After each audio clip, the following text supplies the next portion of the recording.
Muito bem, o presidente dos Estados Unidos, Donald Trump, disse hoje através do Twitter que Brasil e Argentina desvalorizaram massivamente suas moedas e que isso causará o retorno das tarifas de importação sobre o aço e o alumínio dos dois países.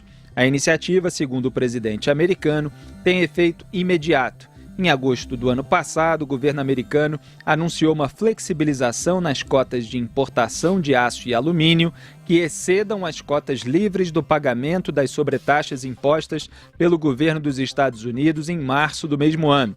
Mais cedo, o presidente Jair Bolsonaro disse que, se necessário, conversará com Trump a respeito da decisão de retomar tarifas sobre importações de aço e alumínio do Brasil. Aspas, vou falar com o Paulo Guedes, se for o caso, falo com o Trump, tenho um canal aberto com ele. Fecha aspas, foi o que disse o Jair Bolsonaro. Mais tarde, o governo brasileiro divulgou nota em que diz que está em contato com interlocutores em Washington após ter tomado conhecimento da declaração do presidente dos Estados Unidos. Aspas, o governo trabalhará para defender o interesse comercial brasileiro e assegurar a fluidez do comércio com os Estados Unidos, com vistas a ampliar o intercâmbio comercial e aprofundar o relacionamento bilateral em benefício de ambos os países. Fecho aspas aí para essa nota assinada pelos Ministérios das Relações Exteriores, Economia e Agricultura.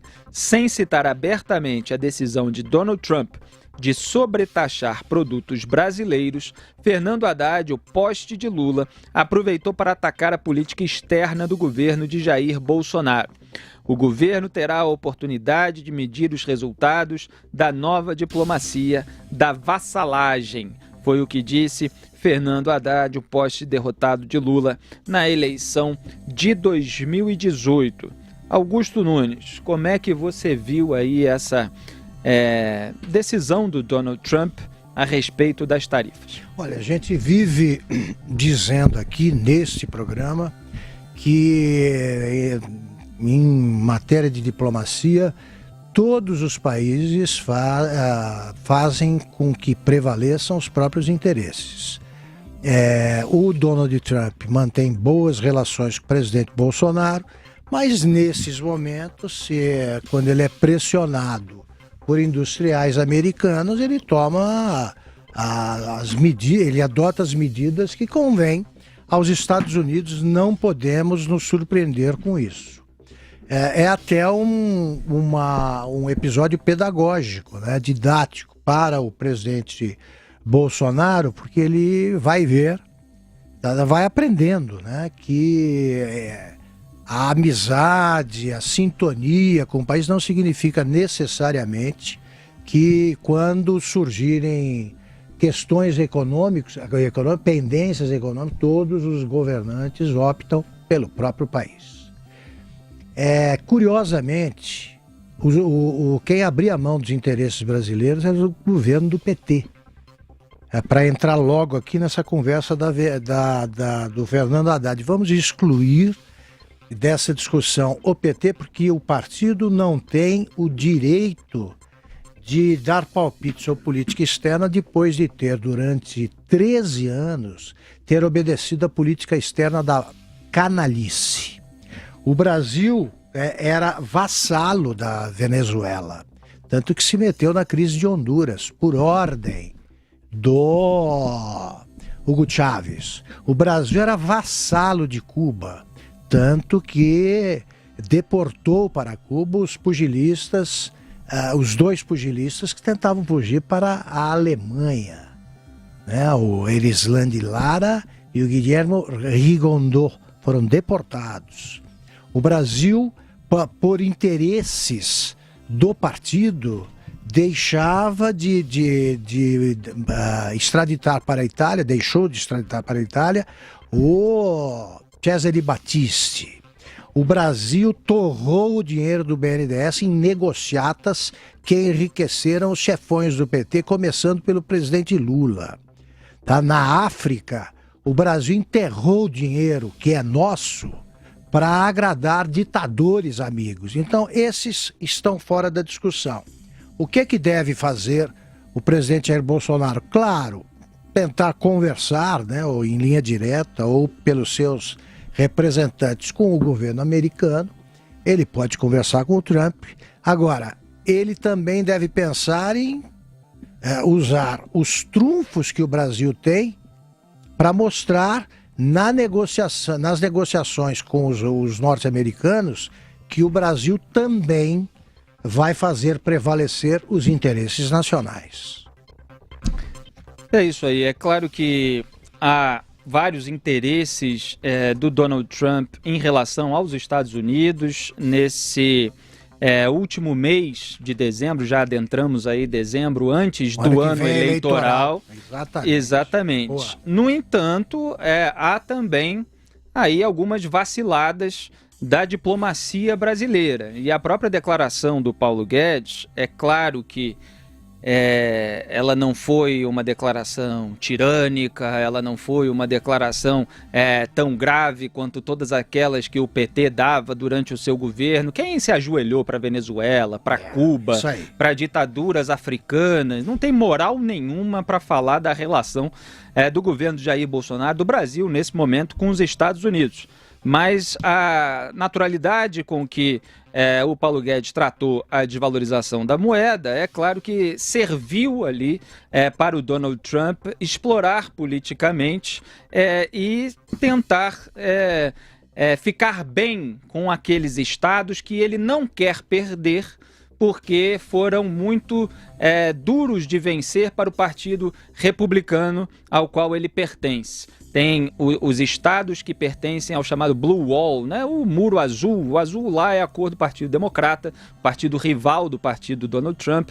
Lá nos Estados Unidos, o partido que, em tese, representa a direita, que é o Partido Republicano, tem a cor vermelha, ao contrário aqui do Brasil, que o vermelho é de um partido de esquerda, o PT. Então há a tentativa ali de preservar aqueles estados que foram fundamentais para a vitória do Donald Trump, Michigan, Pensilvânia, Wisconsin, que tem lá a parte de agricultura, a parte que está interessada aí nessa relação com a China, que o Brasil também tem. Então a desvalorização da moeda faz com que o pessoal lá levante o radar, levante as antenas e o Donald Trump queira posar de protetor deles. Então é preciso tomar cuidado. É o que eu tenho tentado chamar a atenção aqui nesse programa, porque muitas vezes sai uma declaração mais dura e há muito esforço de demonização da declaração e há muito esforço de amenização da declaração. O que acontece é que o cenário internacional é sensível e um ministro da economia, assim como todos os ministros de um governo, o próprio presidente da República, a sua família e tal, tem de saber que estão no poder nesse momento, direta ou indiretamente, e as declarações têm repercussão internacional. Às vezes no jogo político, às vezes no jogo econômico, comercial, e é preciso tentar evitar qualquer mal-estar. E tem também o fator da corrupção também, que afasta os investidores. É bom deixar claro que outro dia eu estava até tentando puxar aqui a declaração dele, que eu reproduzi no Twitter, do secretário de Comércio dos Estados Unidos, agora que eu estou procurando, eu não vou achar, que falou a respeito da necessidade de se combater a corrupção para atrair investimentos. Que o Brasil precisa resolver corrupção para atrair investimento, diz o secretário dos Estados Unidos. Então, tudo que pareça que conivência com a corrupção também soa mal para as relações internacionais.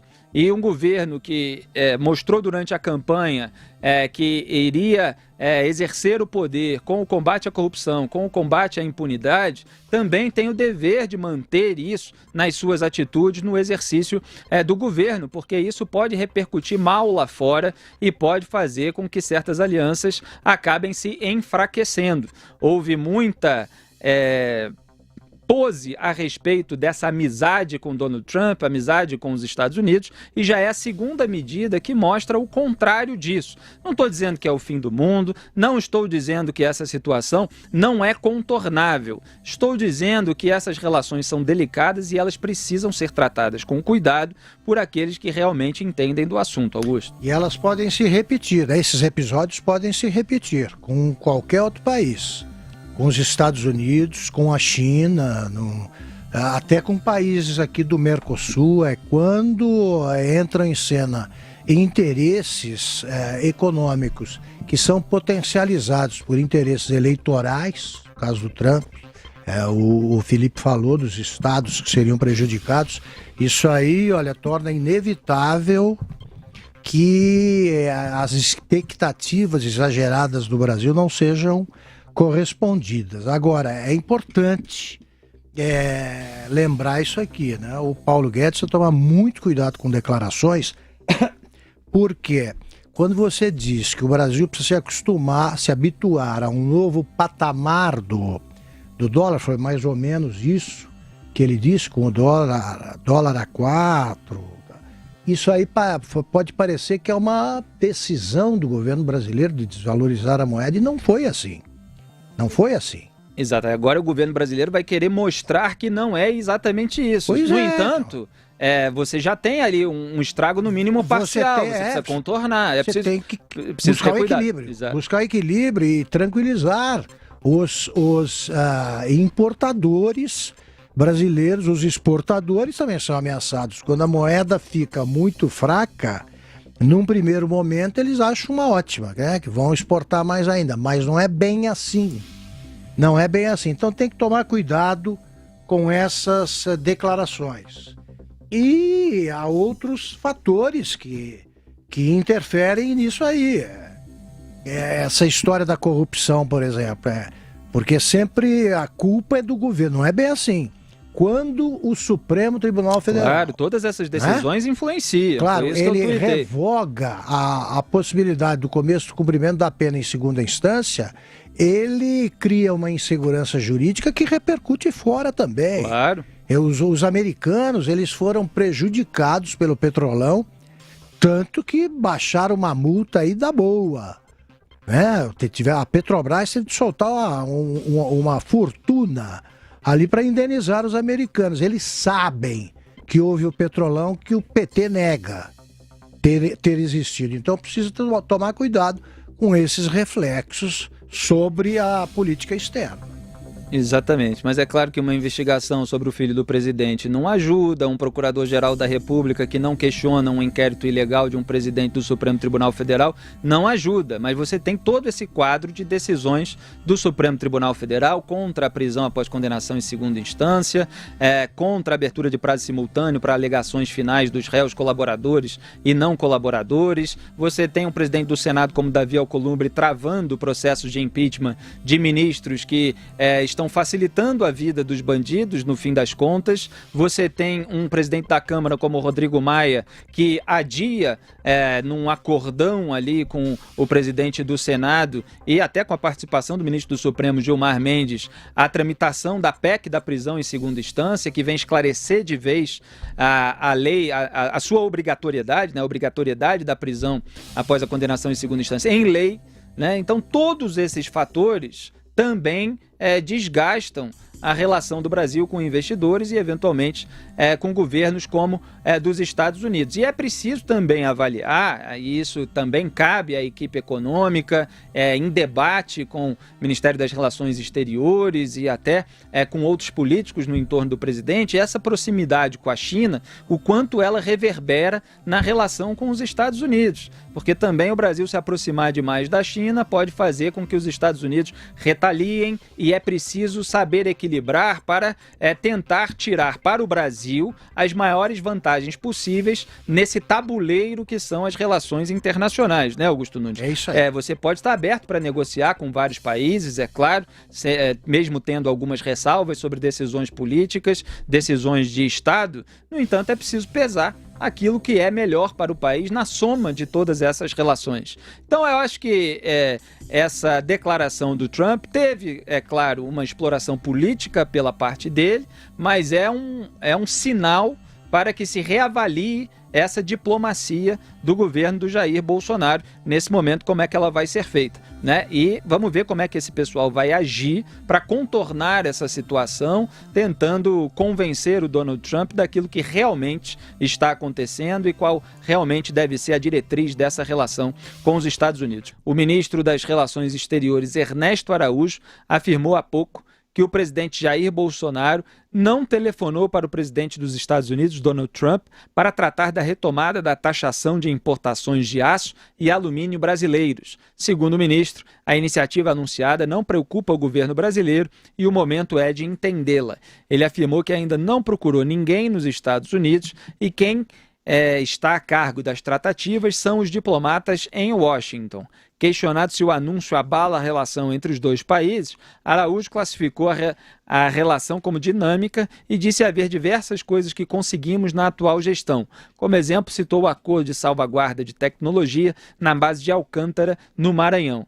Mas ter conseguido alguma coisa assim não quer dizer que a relação atualmente está tão boa como talvez poderia estar no começo, quando havia uma confiança maior naquele governo que se iniciava. Então é por isso que aqueles que são responsáveis pelas relações exteriores do Brasil precisam fazer aí uma reavaliação de como estão conduzindo essa política externa, principalmente na relação com os Estados Unidos. Quer complementar, Augusto? Quando vem uma notícia dessas que é ruim, não adianta você pensar no que você já conseguiu. Você tem que dizer o que você está conseguindo, o que é que você já negociou e o que vem por aí. O passado não consola. Pois é. Zé Maria, dá tempo. Olha, é incrível que o presidente Jair Bolsonaro foi surpreendido hoje com essa fala, não é oficial, é apenas uma fala do presidente Donald Trump, dizendo que o Brasil e a Argentina estão reduzindo de forma artificial o valor da moeda e isso facilita para os exportadores. Os exportadores exportam a mesma quantia e recebem em dólares muito mais. Isso aumenta a competitividade, né? É uma tática que a China faz. E aí fica comprovado que a aproximação do presidente Jair Bolsonaro foi com o presidente Donald Trump e não com o governo americano. E o presidente Donald Trump tem uma posição que até, de certa forma, acompanhada pelo presidente Jair Bolsonaro, de que América em primeiro lugar. E o presidente Jair Bolsonaro fala sempre o Brasil em primeiro lugar. Então, a América em primeiro lugar para o presidente Donald Trump significa de que tudo que ameaça a América, né, não só na liberdade e tal como o país, mas principalmente no comércio, tudo que ameaça a América será afastado. E ele entende que trata-se de uma prática ilegal do Brasil de reduzir. Mas só que o Brasil não está reduzindo o valor do real, né? Isso aqui é flutuante o câmbio. Então, é isso que as autoridades brasileiras têm que mostrar aos Estados Unidos antes da tomada da decisão, porque por enquanto não é oficial. Pois é, e tem que ver também se não ligou também com medo de não ser atendido, né? Já que mantém relações lá com o Steve Bannon também, que é uma pessoa que tem relações conflituosas com o Partido Republicano do Donald Trump, para dizer o mínimo aqui.